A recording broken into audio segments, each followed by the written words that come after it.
Nongrah incident. This child, 4-year-old child, she went missing since yesterday on Sunday at about. The parents came to know that she had gone missing at about 8:45 and had lodged a missing report in Jingiap police station. Search was made in the whole locality, along with VDP, locality members, family members, police, dog squad, and all that. But the child was not found, and well, the search continued. And this morning, one of the laborers working in a construction site close by, about 100 meters from the house, found the body. After finding the body, the forensics team had been called and all that.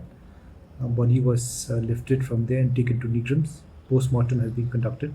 We are awaiting the report, and family members, actually, the post-mortem has been done today. The family members have gone to the police station to file a complaint. Case is being registered.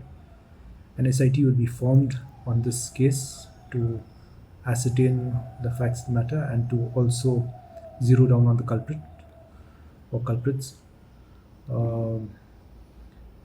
So investigation is will actually, once we delve more into this case and get the forensic reports and other analytics, then we'll be able to get a clearer picture of things. Yes, it's being registered as we speak now. It's under murder charges. Sir, is See, right now, once we start probing, then the picture will be clearer. See, the workers, actually, there's a worker who found the body in the morning. So we have actually examined the person. We'll be examining more people as the investigation progresses.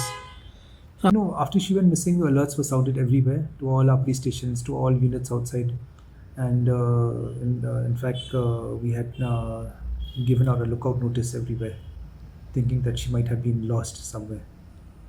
The sit will be headed by SP City, and overall by me.